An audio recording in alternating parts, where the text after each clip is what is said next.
Alah hujan. Baru juga rekaman.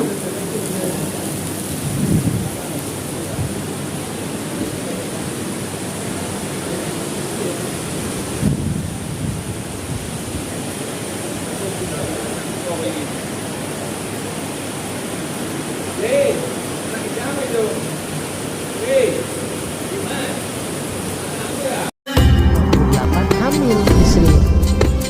Kalau kuasa Allah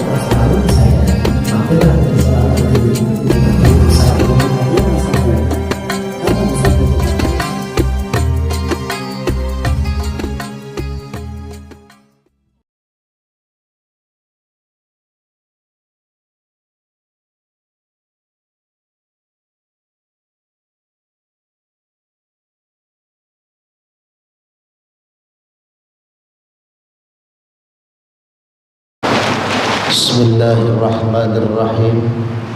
Assalamualaikum warahmatullahi wabarakatuh.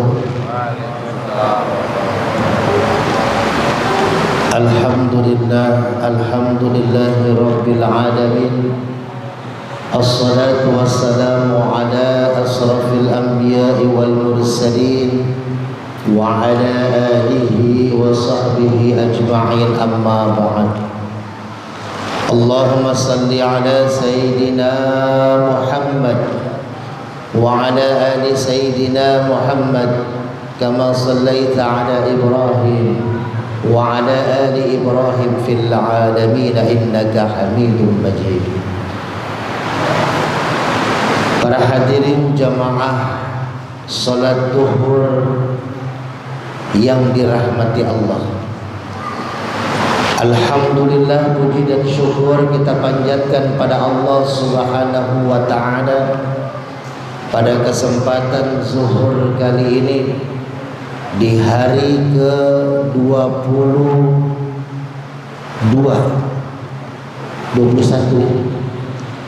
malam 21 tadi malam, sekarang hari ke-21.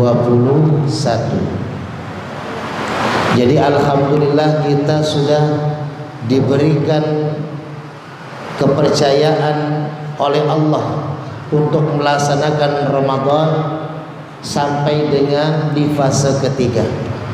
Mudah-mudahan ibadah-ibadah kita di bulan Ramadan diterima oleh Allah Subhanahu wa ta'ala. Amin ya Allah ya rabbal alamin. Salawat dan salam semoga senantiasa tercurah kepada pemimpin alam Nabi besar Muhammad sallallahu alaihi wasallam, kepada keluarganya, para sahabatnya, dan insya Allah yang hadir pada kesempatan siang ini. Kita semua akan mendapatkan syafaatul uzma di yaumil akhir nanti. Amin amin ya Allah ya rabbal alamin. Hadirin yang dirahmati Allah, bahasan kita pada siang kali ini ada 3 hadis yang amat sangat pendek hadisnya. Hadis ini kalau kita pakai, maka kita pertama akan mendapatkan la'allakum tattaqun, karena ayat surat Al-Baqarah 183, ya ayyuhalladzina amanu kutiba alaikumusiyam kama kutiba alal ladzina min qablikum la'allakum tattaqun. Kalau kita beriman lalu melaksanakan ibadah saum, ibadah siam sampai dengan selesai, maka la'allakum tattaqun, kita akan berharap menjadi orang-orang yang bertakwa. Ada kalimat harapan, karena di situ la'alla, la-nya adalah harfut tarroji. Tidak semua orang yang siam, yang puasa, yang ibadah pada bulan Ramadan diterima oleh Allah. Maka kita masih berharap-harap, mudah-mudahan ibadah kita diterima oleh Allah menjadi la'allakum tattaqun. Syaratnya ada 3, dan ini saya buka dengan hadis yang akan kita bahas secara singkat pada siang kali ini. Hadis yang pertama, kalau kita pengen mendapatkan la'allakum tattaqun, maka kata Allah, kata Rasulullah, amantu billah tsumastaqim. Hadis yang pertama, amantu billah tsumastaqim. Berimanlah kepada Allah, lalu jujur atas keimanan yang kita lakukan kepada Allah. Fastaqim bisa berarti jujur, bisa berarti kita lurus, bisa berarti kita istiqomah dalam iman kita. Sahabat pernah bertanya kepada Rasulullah, "Ya Rasul, ajarkan aku tentang Islam, sehingga ketika aku sudah mendapatkan penjelasan Islam darimu, aku tidak akan perlu bertanya kepada siapapun tentang Islam." Apa yang Rasul katakan? Amantu billah tsumastaqim. Berimanlah kepada Allah, lalu jujurlah dalam iman kita. Bulan Ramadan, bulan di mana melatih keimanan kita. Makanya panggilannya adalah ya ayyuhalladzina amanu. Karena iman kita harus dilatih. Al-imanu yazidu wa yanqus. Iman kadang naik, kadang turun. Kalau lagi naik, jangan sholat wajib, sholat sunnah kita kerja. Kalau lagi naik iman kita, jangan puasa wajib, puasa sunnah kita lakukan. Maka iman perlu selalu dijaga. Bagaimana menjaga iman? Yaitu dengan cara kejujuran dalam melaksanakan keimanan kita. Saum, puasa, kita adalah berusaha jujur kepada Allah. Orang nggak tahu kita ini puasa apa tidak. Samping kita yang lagi wudhu nggak tahu kita minum air itu sedikit atau tidak kita minum. Kita bisa terlihat lemas, terlihat lesu, padahal kita tidak puasa. Yang mengetahui puasa apa tidak kita adalah Allah. Maka orang yang jujur keimanannya, mau orang lihat, mau orang gak lihat, saya tetap beriman dan berusaha menjalani ibadah kepada Allah. Maka dia akan membentuk sifat ihsan. Anta'budallaha ka'annaka tarah, fa illam takun tarah, fa innahu yaraka. Itulah ihsan. Kita beribadah seakan-akan dilihat Allah. Jadi kalau kita kerja dilihat sama pimpinan, dikontrol sama pimpinan, maka yakinlah pekerjaan kita akan serius kita lakukan. Pekerjaan akan sungguh-sungguh kita kerjakan. Tapi kalau pimpinan tidak mengontrol, tidak melihat, maka bisa jadi itu kerjaan tidak dikerjakan. Maka kalau kita merasa ibadah kita dilihat Allah, maka kita tidak perlu lagi melihat pandangan manusia atas ibadah kita. Jujur atas keimanan kita. Jangan pernah takut. Karena namanya rezeki, kata Sayyidina Ali, saya tidak pernah takut kecuali kepada dua hal. Janganlah pernah takut ya terhadap dua hal ini. Kata Sayyidina Ali, apa? Yang pertama yang namanya kematian. Jangan pernah kita takut yang namanya kematian. Mati itu sudah pasti. Tapi yang jadi masalah adalah persiapan bekal kita untuk mati. Kullu nafsin dha'iqatul maut. Setiap manusia yang hidup pasti mati. Likulli nafsin ajalun. Fa idza jaa ajaluhum la yastakhiruna sa'atan wa la yastaqdimun. Setiap yang bernapas pasti mati, dan tidak ada yang tahu matinya kapan. Yang pasti tidak bisa didahulukan, tidak bisa dimundurkan. Maka tidak perlu khawatir. Orang yang beriman dan jujur atas imannya, dia tidak pernah takut mati. Yang paling penting persiapan. Kullu nafsin dha'iqatul maut. Setiap manusia pasti mati, kata Allah. Itu tidak perlu kita khawatirkan. Tapi ada lanjutan ayatnya, wa nablukum, dan aku uji kalian sebelum kalian mati bisyarri wal khairi fitnah, yaitu dengan keburukan dengan kebaikan. Ujian Allah berikan dua hal, ujian keburukan dan ujian kebaikan.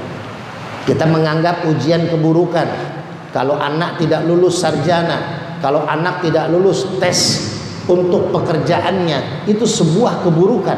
Kalau kita transaksi jual beli dagang kita rugi, itu adalah sebuah keburukan. Kalau kita daftar maju menjadi calon anggota DPRD lalu tidak jadi, itu dianggap sebuah keburukan. Padahal biasanya yang harus kita khawatirkan, kalau kita dapat kebaikan, itu ujian yang sesungguhnya. Ketika orang nyapres, orang nyalek tidak jadi, maka ruginya cuma rugi waktu, rugi tenaga, rugi pikiran, dan rugi biaya. Tapi ketika dia jadi pemimpin, maka saat itu dia jadi pemimpin dicatat oleh malaikat. Dua malaikat akan mengikuti dia sampai dengan 5 tahun jabatan dia. Kalau dia bisa baik, maka akan jaminannya surganya Allah. Tapi kalau dia terlalaikan dengan jabatannya, maka hati-hati, Allah maha melihat kita. Nah, inilah keimanan yang harus jujur kita lakukan. Lalu yang kedua, kata Sayyidina Ali, jangan pernah takut yang namanya rezeki. Rezeki sudah diatur oleh Allah. Hadis yang kedua, bagaimana caranya agar kita bisa la'allakum tattaqun, puasa kita diterima Allah dan kita menjadi orang yang bertakwa. Hadis yang kedua adalah khairun nas anfa'uhum linnas. Setelah kita beriman kepada Allah, setelah kita jujur atas keimanan kita, maka dilanjutkan harus bermanfaat kepada orang lain. Kalau kita cuma iman, lalu kita menjalankan ibadah, tapi kita nggak peduli sama orang lain, nggak akan diterima. Puasa kita, lalu sholat lail kita, sholat tarawih, tadarus, ya, kita berzikir, tidak akan diterima oleh Allah, masih menggantung pahalanya. Mu'allakun bainas sama'i wal ardi, di antara langit dan bumi, sampai kita menunaikan yang namanya zakat fitrah. Zakat fitrah ini adalah bentuk kemanusiaan kita kepada manusia. Khairun nas anfa'uhum linnas. Apalagi ada keistimewaan di bulan Ramadan, yaitu inna anzalnahu fi lailatul qadar.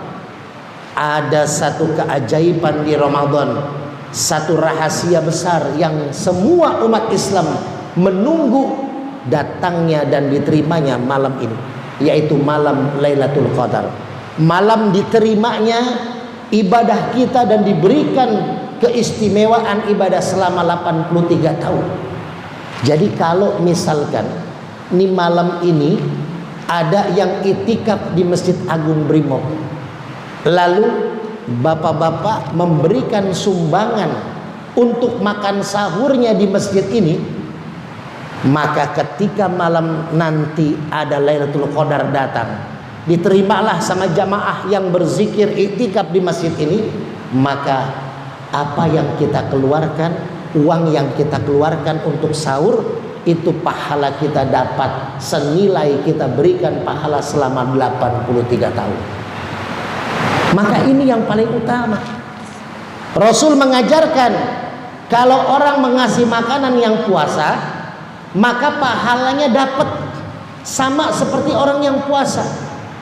Kalau hari pertama kita ngasih makanan nasi bungkus 30 orang, maka udah lebaran kita, karena dapat pahala 30 orang yang berpuasa. Kalau kita tidak bisa ngasih 30 makanan, ya 20 dus. Kalau tidak bisa 10 dus. Kalau nggak bisa 1 dus makanan. Kalau tidak bisa aqua gelas. Tidak sanggup juga kurma 1 biji. Ada cerita Rasulullah SAW lagi berdiri, ya, di sampingnya ada seorang pelacur. Lalu malaikat Jibril tiba-tiba turun dari langit, turun mengagetkan Rasulullah. Lalu Rasul bertanya, wahai Jibril, ada apa? Kok tiba-tiba kau datang? Kata Jibril, ya Muhammad, kau lihat wanita di sebelahmu, dia adalah pelacur. Dia sudah ditetapkan oleh Allah sebagai ahli neraka. Lalu pergi lagi tuh malaikat Jibril. Setelah malaikat Jibril pergi, ada ibu-ibu lewat gendong anak bayi. Anak bayi ini nangis terus, sampai tangisannya membuat suaranya sudah habis. Seorang bayi digendong ibunya, dia menangis. Lalu apa? Ini si pelacur sedang makan kurma, sudah habis setengah dia gigit. Melihat bayi itu menangis, si pelacur ini memberikan setengah kurmanya kepada si bayi itu. Pada akhirnya si bayi ini berhenti dari tangisannya karena ternyata bayi ini lapar. Lalu tiba-tiba malaikat Jibril turun kembali. Lalu Nabi Muhammad kaget, ada apa Jibril? Kok balik lagi? Wahai Muhammad, Allah sudah merubah takdir perempuan pelacur itu. Tadinya dia sudah ditetapkan sebagai penghuni neraka, sekarang sudah ditetapkan sebagai penghuni surga. Bayangkan Pak, setengah butir kurma diberikan kepada bayi yang nangis, maka dia mendapatkan pahala surga, dihapuskan daripada dosa melacurnya dia. Makanya dengan berbuat baik kepada manusia jangan pernah kita takut. Saya Pak 1-2 hari sebelum puasa, alhamdulillah istri saya melahirkan seorang putri. Saya anak sudah 4. Anak pertama, kedua laki-laki, anak ketiga, keempat perempuan. Jadi sudah sepasang Pak, laki 2, perempuan 2. Cuman istri belum sepasang, ya, baru 1 istri. Nah, itu ketika 7 bulan masa hamil, dokter itu memvonis istri saya lahirnya tidak bisa normal, harus sesar. Kalau tidak sesar, maka 2 hal yang akan terjadi, kata dokter di puskesmas Cimanggis. Apa dia bilang? Kalau nggak mati bayinya, kalau tidak buta. Dari 7 bulan sampai 9 bulan istri saya menangis terus. Lalu akhirnya saya keliling dakwah, Depok, Jakarta, ke Purwakarta, ke pesantren-pesantren, minta doa barokahnya, minta doa keberkahannya. Dan alhamdulillah bidannya juga ikut menguatkan. 2 hari sebelum Ramadan, istri saya melahirkan anak dalam kondisi normal dan sehat, ibu dan anak. Keajaiban Allah. Allah ingin memberikan janjinya kepada kita hambanya yang kita mau berbuat baik kepada sesamanya. Maka kalau kita berbuat baik, Allah akan mengutus orang lain berbuat baik kepada kita. Yang terakhir, kalau kita mau mendapatkan la'allakum tattaqun, hadis yang ketiga. Apa hadis yang ketiga? Malam yaskurin nas lam yaskurillah. Orang yang belum bersyukur, berterima kasih kepada manusia, orang yang tidak berterima kasih kepada manusia, maka dia belum bersyukur kepada Allah. Hadirin yang dirahmati Allah, kadang kita merasa diri kita hebat, kadang kita merasa diri kita sudah punya pangkat jabatan tinggi, kadang kita sudah merasa diri kita sudah punya segalanya, tidak butuh orang lain. Orang kaya bisa menjadi kaya, bisa disebut kaya karena ada orang miskin. Orang yang tinggi jabatannya bisa dipanggil komandan karena ada anak buahnya. Jadi makanya kita selalu membutuhkan orang lain. Kalau Nabi Musa itu langsung diijabah oleh Allah tanpa butuh orang lain. Ketika dikejar oleh Fir'aun, lalu Nabi Musa dihalangi oleh Laut Merah, lalu Allah mengatakan pukullah tongkat, dipukul terbelah Laut Merah. Lalu lewatlah Nabi Musa, Fir'aun mengikuti, terbelah lagi, tertutup lagi, si Laut Merah, tenggelam Fir'aun. Allah punya kuasa. Tapi kalau kita tetap perlu bantuan orang lain. Tidak bisa kita abrakadabra. Nabi Ibrahim bisa adem api yang panas karena doanya mustajabah. Ini ada teguran kisah Nabi Nuh alaihissalam ketika diserang banjir. Ada seorang ahli ibadah, orang yang taat beribadah. Ketika banjirnya mulai sedengkul, tetangganya menghampiri si kakek-kakek ini yang ahli ibadah. Kek, ayo kek, naik ke perahunya Nabi Nuh. Ini banjir sudah sedengkul kek. Apa kakek mau kami gotong, kata tetangganya. Apa si kakek bilang? Gak usah, gak usah. Saya ada Allah, saya ada Tuhan saya. Hasbunallah wa ni'mal wakil, ni'mal maula wa ni'man nasir, kata dia. Allah yang akan menolong. Kamu pergi saja. Lalu ketika sudah mulai sepinggang, datang lagi tetangganya membawa onta. Lalu diajak lagi, kek, ayo kek, naik ke onta ini kek. Kita naik kapal Nabi Nuh. Apa si kakek bilang? Pergi, pergi. Nggak perlu, saya nggak perlu pertolongan manusia. Hanya Allah pertolongan saya. Sampai pada akhirnya yang ketiga kalinya setelah seleher tetap diajak oleh tetangganya, tetap kakek ini tidak mau mengikuti tetangganya masuk ke kapal Nabi Nuh. Setelah terjadinya banjir besar, si ahli ibadah ini, si kakek ini meninggal dunia. Lalu protes kepada Allah Subhanahu wa taala, "Ya Allah, aku ahli ibadah, aku taat kepadamu. Kenapa ketika aku minta tolong, mata nasrullah, mana janjimu, mana pertolonganmu ya Allah?" Apa kata Allah? Aku sudah kirim 3 pertolongan. Mana? Pertolongan apa? Kapan? Tetanggamu 3 kali menawarkan bantuan untuk membawa kamu ke kapal Nabi Nuh, tapi tidak kau lakukan. Hadirin yang dirahmati Allah, kita manusia pasti butuh orang lain. Karena kita sesama saudara, sesama manusia, ta'awanu 'alal birri wat taqwa wa la ta'awanu 'alal ismi wal udwan. Kita tolong menolong dalam kebaikan dan takwa, jangan pernah kita tolong menolong dalam hal maksiat. Innallaha fi 'aunil 'abdi ma kana al-'abdu fi 'auni akhi. Manusia yang menolong sesamanya akan ditolong oleh Allah Subhanahu wa taala. Manusia yang sayang terhadap manusia lainnya, maka Allah akan sayang kepadanya. Hadirin yang dirahmati Allah, mudah-mudahan 3 hadis yang sederhana ini bisa menjadi pegangan buat kita di bulan Ramadan, agar ibadah Ramadan kita mencapai kesempurnaan dengan la'allakum tattaqun. 3 hal ini kita pakai. Kalau kisah-kisahnya ini hanya sebagai penguat kita saja, tapi yang paling penting pertama adalah amantu billah tsumma istaqim, iman dan jujur terhadap iman kita.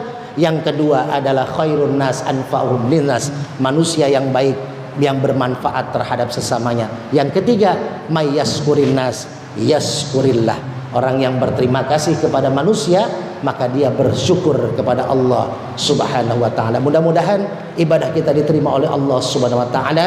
Al-Fakir minta maaf apabila ada khilafan dan kesalahan. Mudah-mudahan kita sampai ke hari yang bahagia, hari kemenangan, hari Idul Fitri. Wallahu muwaffiq ila aqwamit thoriq. Wassalamu alaikum warahmatullahi wabarakatuh.